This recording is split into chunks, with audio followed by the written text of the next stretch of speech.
again. This is Kathy Beatty with Divorce Support Anonymous. I understand that I was having some technical difficulty and there was no sound. So I'm back at it again because this information is too important not to be heard by you as you go through the trauma of divorce. My name is Kathy Beatty. I am a divorce coach. I am also a life coach and facilitator for divorce support groups and a domestic mediator. And I come into your life once a week at least to give you help and hope and direction. And today is really an important topic, and that's why I'm doing it for the second time, but this time with sound. So if you cannot hear me, well, I guess you wouldn't hear me to be able to let me know. But if you can hear me and would like to comment, that would be wonderful. That would make me feel very good. Oh, I've got a thumbs up. Yay. Thank you for your patience with me. So I just went 16 minutes talking to myself, which is not all that uncommon for me, but with the misunderstanding that I was communicating with you. So taking care of yourself is so critically important. And I want to share with you some of the some tips and some direction and some help. Because as you are going through this trauma, I want you to realize that you need to have compassion on yourself for what you are dealing with. This is difficult, difficult stuff. This is a trauma. And because it is so difficult and so drastic of a life change, you need to be compassionate to yourself and realizing the stuff that you are going through is really, really difficult stuff. Loud and clear. Thank you, Peter. Appreciate that. So again, ask the questions, make the comments. I would love to hear from you. So in this rawness of what you're going through in the divorce, you are very much absorbed with the trauma. I know that you wake up in the middle of the night thinking of it. You are going to work, and in the middle of your day, you are thinking of it. On your drive home, you are thinking of it. When you're dealing with the kids, you are thinking of it. You're always thinking of it. You're absorbed with this trauma because it is so devastating. And that's understandable. But you need a break. Your body, your mind, your soul needs some type of break. And how you're going to get that break is by self-care. Because chances are no one's going to come alongside and tell you, you need to sit down and take care of yourself. If they do, they're an angel. And I hope they do.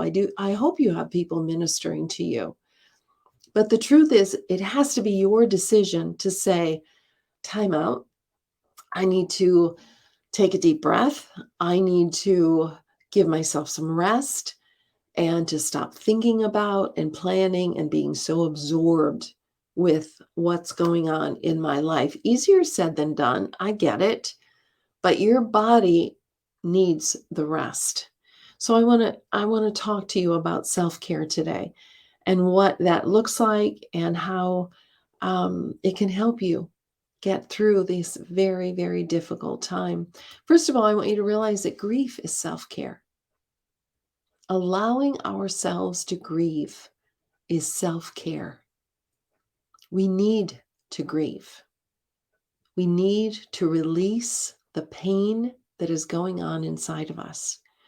It is self-care. It is necessary. God gave us the tears to actually wash out the toxins from our body. He gave us this emotion for us to release it. And if we want to go counter to that and say, nope, I'm just going to stuff it down and I'm not going to deal with it. I'm not going to let myself cry. I'm not going to let myself face the honesty of this traumatic event. You're only hurting yourself. Your body is holding this in. Physically, it is holding it in. Your brain is shutting down. You're using your the fight, flight, or freeze portion of your brain. You're not using your frontal cortex, which is your executive function of the brain. You are on survival mode. So one of the ways to help us, and quite frankly, again, to be honest with what we are dealing with, grief is self-care. So if you are not allowing yourself to grieve, you're only postponing the misery. It's time to deal with the hardship of what you're facing. It is not easy. You need people with you. You need comfort, but you do need to grieve. And allowing yourself to do that, you are caring for yourself and you are helping yourself get through the trauma of divorce. Um, I want to talk a little bit about depression, which is very natural for us to go into. And there are different types of depression, but I'm just speaking of the depression that you probably find yourself in going through divorce. Um, I have been studying, um, I do a lot of that, but I've been studying with a Dr. Gregory Jantz on depression, mood disorders, and suicide. And he mentioned something that I think is really important. He said that depression is not one thing, it's many things. So, although we're going through a depressive state because of what we're dealing with, there are also other things that come into this, that factor into our depression. And so he gave this list, and some of it you may know, but some of it you may have never thought of, such as dehydration can cause depression. You probably were not aware of that. And in your preoccupation of all that you're dealing with, you may not be taking the time to drink the fluids that you need to be drinking. Water, water. So dehydration actually is going to cause and increase your depression. So drink that water. Vitamin D deficiency also is something that is going to cause your depression or exacerbate your depression. So have your vitamins checked, ask the doctor to check your blood or whatever to find out where you're at, or simply start taking those vitamins to make sure that you are getting that vitamin D. Is going to help you cope with all that you are dealing with here and um, decrease the depression. Sleeping. Oh, we know this, right? We need the sleep. However, I also know that many of you are not sleeping because of what you're going through in this divorce. So, what do you do with that?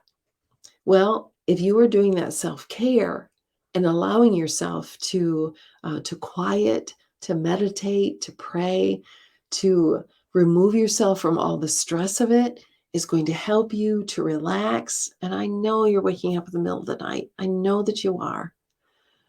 Maybe it's the melatonin. Maybe you ask your physician, is there something that can help me sleep right now because I'm not sleeping? And when we're not sleeping, we're not getting sleep, we can't think clearly. So that is going to cause depression as well. Thyroid issues can cause depression. Medical treatments in the past, such as if you've had cancer before and you went through a cancer treatment, and now you're going through the divorce or any major event in the past, that too can influence your depressive state. So you want to be aware of that. Your hormone levels can be off. Those also need to be checked. And then there's something called, which is a term we're going to hear a lot of in the future, now and in the future, is technology addiction. That blue light from the screen or from the phone is something that stimulates our brain and it creates an addiction. So we are wanting more stimulation. It gets used to that. So it's going to go for more stimulation. So limiting the technology, and certainly before you go to bed, to limit the technology so that you can calm your mind and be able to help yourself to sleep and also to calm your mind through the day as well. So here are some things that I would encourage you to do to provide self-care for yourself. First of all, a checkup with your doctor. Be honest with him or her. Let them know where you're at and what you're dealing with. They may refer you to a therapist. They may refer you to a psychologist, even a psychiatrist, if the need is there. And now is the time to get your needs taken care of, and not to deny what those needs are. Secondly, we can move, we can walk. Even if it's a simple walk around the block, this actually changes the chemistry in our brain, allows us to think more clearly, to think more rationally, and it gives us more energy in which to deal with our life that we are dealing with. Um, Allow yourself grief. I mentioned that. Limit electronics. Get support. Don't go through divorce alone. It is such a mistake and it slows down your healing process. Seriously, as I see people come through my group in 10 weeks, they're not healed. No, they're not ready to take on the world. But the progress, just because they are in a supportive atmosphere where they are allowed to tell their story and allowed to hear other people's story who get you, and they say, oh my word, you too. I'm not alone in this. I'm not crazy. There's so much value in your healing and so important for your self care. The need for you to talk is incredibly important. When you talk, you process. You are working through all of the emotions that you are dealing with and that you are carrying. So, talk. Find those safe people to talk to. The people that will listen, not the people who will say, well, you need to hear my story. No, that's not what you need right now. You need to be heard. You need to be heard, and you need someone to hear what you are going through. It is going to help you heal so much faster. And it is such great self-care. So here's some don'ts. Don't self-medicate: alcohol, drugs, pornography, technology, addiction, all those things that are fake, that are false, that don't help us. They distract us. They make our life even more complicated, as does going into the next relationship thinking, oh, that's my answer. That's how I'm going to get through this divorce, by that new person. No, it just complicates your life. It simply complicates your life.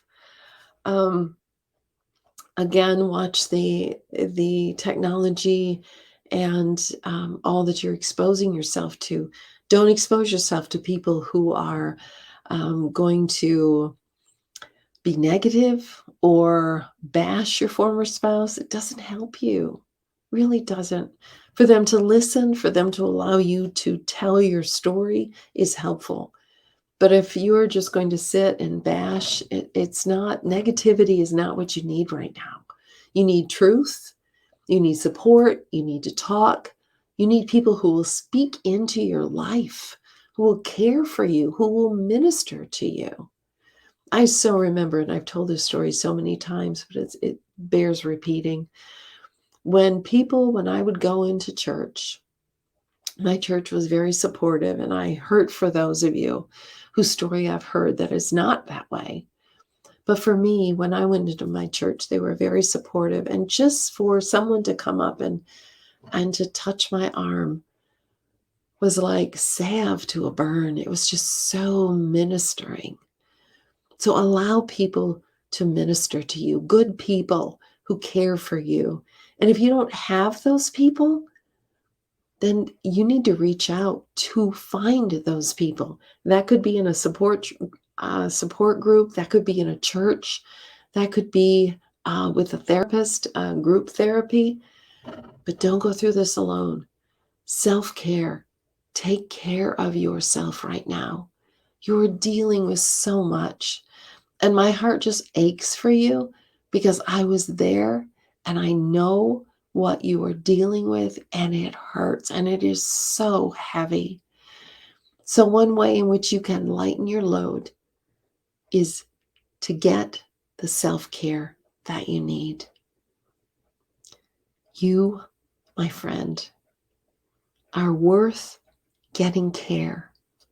You are so incredibly precious and valuable.